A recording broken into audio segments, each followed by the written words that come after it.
Hello and welcome to JagaVision. I am really excited about this show because it's kind of like a introduction to a number of shows that are beginning to be coming out in the next few weeks.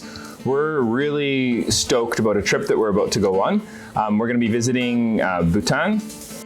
It's really hard to get into Bhutan. Bhutan shares some sort of religious, similarities with, they practice a form of Tibetan Buddhism that's always been really interesting to me. The area in Bhutan called Trongsa is producing different styles of tea. It's not really well known as a tea producing area, nor has it been a major part of its history. But this area has been growing tea for quite some time, and we were really looking forward to learning more about it. So I'm going to learn about the history, we're going to learn about the culture, we're going to learn about the different kinds of teas that they're creating. And this is only possible because of our good friend in the industry here, Pedro Vijalon of O5 Tea. He's been working for 3 years to make this happen. He's been talking to farmers in Trongsa. He's been talking to the Minister of Agriculture, and we got on a call with the Minister of Agriculture, and he was able to get approvals for us to get a visa in the country and make that happen. So really, really excited about that. And I thought it'd be cool to do a quick episode where I make some oolongs that we had a chance to get our hands on. So this is a Bhutanese oolong. I'm going to make it kind of more of a Gong style. And you can see really nice twisted leaves. It reminds me a little bit of some of the teas that we've been getting out of the Bihar region through the Doka estate. Kind of a spicy, dry aroma. Do the usual rinse. And then I'm going to drop that into my nice little tray here.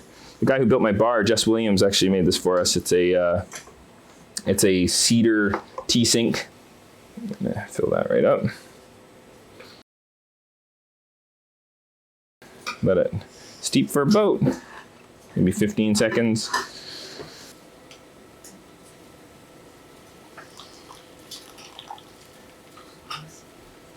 Okay. Nice color. Almost kind of a golden yellow. I have a number of folks in the tea bar today who I want to taste this tea. So, all right, so let's give that a taste. Yeah, it smells interesting. Getting kind of apricot and chlorine. I'm also right next to the tea roaster, so I'm sure it's impacting. Oh, wow, that's actually really nice. Kind of smooth, very like soft fruit thing happening. Yeah, that's really, really good. Yeah, so I think that, again, if you smell the cup, you get a better sense of what's going on with the tea. In terms of like, if it tastes a little bit overdone, over extracted. I think I could actually, this tastes like it's pretty forgiving. It's a pretty forgiving tea.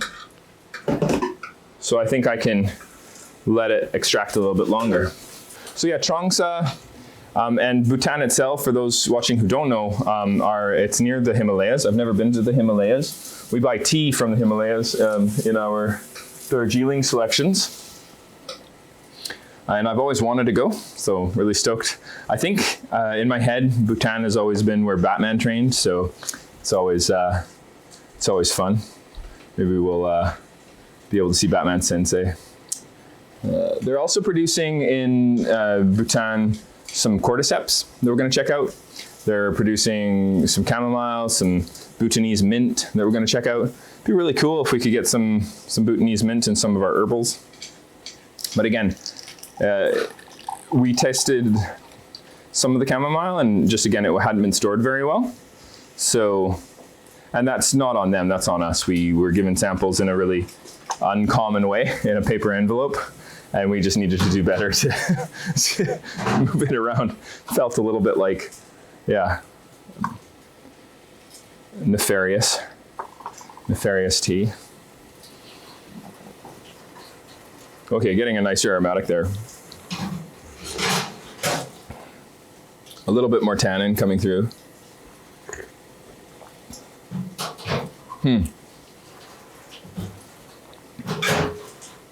It's very, very interesting. And just right now, I'm toasting up some tencha.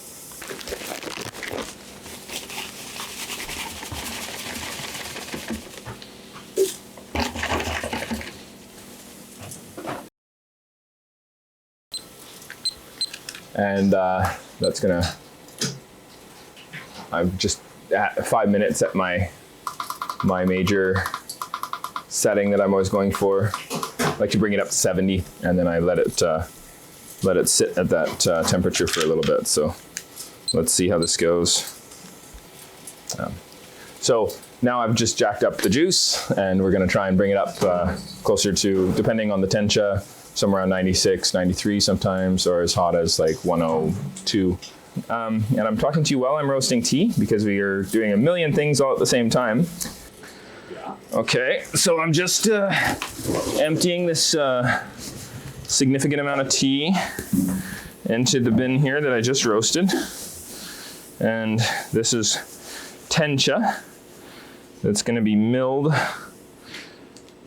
next week. Gonna need to rest a little bit. Okay. So another final extraction I think I'm gonna make, but I'm just gonna share this around. Just give me a sec. I'm gonna do another infusion.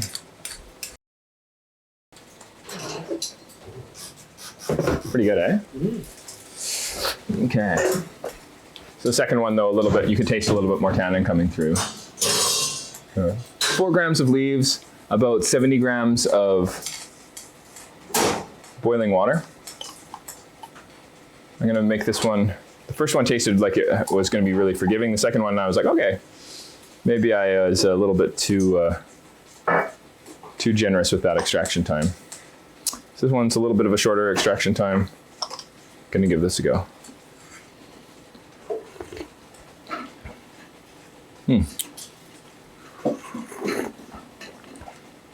It's really, really interesting. I'm not tasting oxidation, and that was my biggest fear. I was afraid that it was going to taste kind of dead. There's some really interesting flavors. I'm really, though, very interested in tasting it when it has been stored properly, when it's been freshly prepared. We're going to be going right now. In a lot of countries, it's you're just starting to get access to those 2023 harvests. In India, they're harvesting, you know, in February, March for their first flushes. You get into March, April for your early teas coming out of China. May, June for Japan. So we're in this really exciting time for harvest season for teas. It's gonna be really cool to go there because they're gonna be producing tea. We're gonna have an opportunity to make a really special tea called suja. Suja is this boiled tea, hopefully, and then we're going to actually make it with them and bring some back. And when we're done, we're also going to take hopefully some good photos, and we'll be able to showcase some of these. Really encourage you to follow the adventure on our YouTube channel that you're watching right now. And you're going to see shows generated from our trip. And they might not come out as quickly as I want them to. It will be very dependent on our internet access. But if all goes according to plan, you should be able to see new shows popping up every Thursday at 2. And we will be in Bhutan for the first 2 weeks, and then we're going to be in Japan.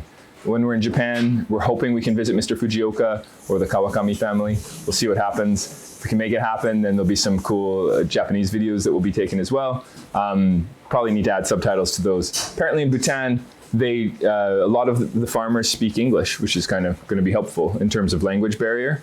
So that's interesting to hear. I guess there's a huge Indian influence, and in India, it's also most folks.